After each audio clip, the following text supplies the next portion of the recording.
자, 일방적으로 사표를 던지고 출근하지 않을 때 어떻게 대처해야 될까요? 이걸 한번 같이 보겠습니다. 사례를 보면 흔히 뭐 퇴근하면서 오늘까지 나오고 안 나오겠다 이런 경우도 있고 이번 주까지만 나오겠습니다. 아니면 이번 달까지만 나올게요. 즉 근로자가 일방적으로 사표를 제출하고 나오지 않는 경우에 뭐 이번 달까지 나오겠다고 하면 뭐 괜찮겠죠. 며칠 좀 남아 있으면. 그런데 갑자기 내일부터 나오지 않겠다라고 사표가 내면 어떻게 할 거냐. 심지어 제가 또 상담받아 보면은 뭐 그만둔다는 말도 하지 않고 안 나오는 경우도 있더라고요. 좀 심한 경우겠죠. 우리가 해고, 퇴직, 내가 그만두는 것은 퇴직, 또 다른 말로 사직 이렇게 이야기합니다만 잘 알고 있는 것처럼 해고는 회사가 나가라고 하는 거니까 함부로 할 수가 없고 정당 사유도 있어야 하고 30일 전에 알려야 하고 알리지 않으면 해고 수당을 줘야 하고 또 해고 통지할 때 서면에 적어서 줘야 되고 하는 그런 여러 가지 제한이 있습니다만 근로자가 그만두겠다라고 하는 퇴직은 자유다. 그러니까 근로자가 그만두겠다는 것을 회사가 어떻게 인적으로 막을 수는 없고 오히려 그만두겠다고 하는데 안 돼, 계속 다녀라고 하면 이게 오히려 법으로 강제 근로에 해당이 되어서 사업주가 처벌될 수가 있죠. 자, 그러면 이런 경우 우리가 어떻게 합리적으로 이제 분쟁을 예방하기 위해서 어떻게 우리가 하는 게 좋을까 이런 거죠. 자, 첫 번째는 뭐 이 세상에 가장 좋은 게 합의하는 거니까, 그죠? 이것도 합의할 수 있겠죠. 근로자가 내일부터 안 나올래요? 뭐 다음 주부터 안 나오겠습니다. 라고 했을 때 회사도 뭐 그렇게 하십시오라고 하면 이게 합의죠. 합의해서 그만두는 걸 하면 뭐 더 이상 좋은 게 없죠. 네. 만약에 이번 주까지만, 금요일까지만 근무하고 그만두는 걸로 해주세요. 예. 근데 퇴직일은 다음날, 토요일. 항상 이 퇴직일은 마지막 금요일의 다음날이에요. 마지막 금요일이 아니고, 만약에 이번 주 금요일까지 출근하지만 근무를 1월까지 한글로 하고 다음 주 월요일자로 퇴직하는 걸 한다면 퇴직일은 월요일이 되겠죠. 그죠? 자, 첫 번째, 이제 이렇게 해서 합의퇴직, 이게 가장 뭐 또 좋은 방법 중에 하나겠습니다만, 문제는 이렇게 해서 일방적으로 그만두고 나가면 업무 인생이 안 될 수도 있고, 그죠? 네. 뭐, 만에 하나 근로자가 뭔가 또 문제를 일으켜 놓고 나가게 되면 수습하기도 곤란하고, 그래서 좀 더 바람직한 방법은 회사 규정대로 처리하는 것이다. 우리는 항상 이제 규정이 이럴 때 필요한 거죠. 우리가 원칙이라고 하는 것도 하나의 규정화해 놓고 그 규정대로 한다. 뭐 이런 의미가 있을 수가 있을 것 같아요. 자, 대개 우리 회사에 보면 이런 게 있죠. 자, 사표는 며칠 전에 제출해라라는 게 되게 있습니다.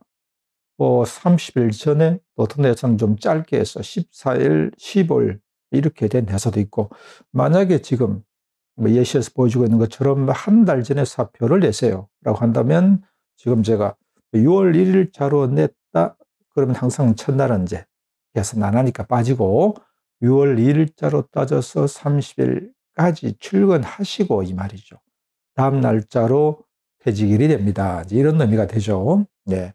그래서 두 번째 방식은 회사 규정대로 처리하는 것입니다. 이런 거고요. 자, 그런데 우리 회사는 퇴직 관련 규정이 없어. 뭐 조그만 회사 같은 경우에는 규정이 있지만 우리가 법으로 근로자가 10명 이상이면 취업규칙, 회사 규정을 반드시 제정하게 돼 있고 노동부 신고하게 돼 있어요. 그래서 10인 이상 기업들은 규정이 있습니다만 뭐 10인 미만은 규정이 없을 수도 있고 설사 취업규칙이 있다고 해도 꼭 관련 규정에 퇴직 며칠 전에 사표 내 이게 뭐 정해지지 않을 수도 있고 해서 만약 우리 회사는 이런 규정이 없으면 어떻게 하는 거예요? 이렇게 되면 우리 민법이라고 하는 법에 보면 이런 경우에 어떻게 이걸 뭐 언제 날짜로 뭐 근로관계가 종료된 걸로 본다. 즉 회사 그만둔 걸로 본다. 이런 게 있거든요. 자, 그게 이렇게 그냥 이해하면 될 것 같아요. 내 월급이 시급제, 1급제예요. 시급 얼마, 일당 얼마 이렇게 돼 있어요. 자, 그러면 이건 어떻게 되는 거죠? 네. 한 달 뒤에 그만두는 걸로 그렇게 이제 처리를 합니다. 뭐 여기 보신 것처럼 뭐 오늘 사표 냈다. 그럼 이제 오늘 빼고 내일부터 따져서 한 달. 지난 날 이렇게 해서 사직 처리되는 걸로 그렇게 보는 거고요. 그다음 두 번째, 나 월급제, 연봉제인데요. 시급제, 1급제 아니고요. 그럼 이건 어떻게 되는 거죠? 조금 복잡하게 돼 있어요. 월급 연봉제는 사표 낸 이번 달도 지나고 또 다음 한 달도 지난 그 다음 날 이러면 이제 여기 이렇게 예시를 들었죠. 6월 1일자 사표 냈다고 하면 6월 한 달도 지나고 또 우리가 흔히 월급제는 한 달을 기준으로 임금을 책정한다는 의미이기 때문에 1월 1일부터 마지막을 한 달, 1임금 지급기 이렇게 보면 사표는 그 달도 지나고 다음 한 달도 지난 그 다음 날.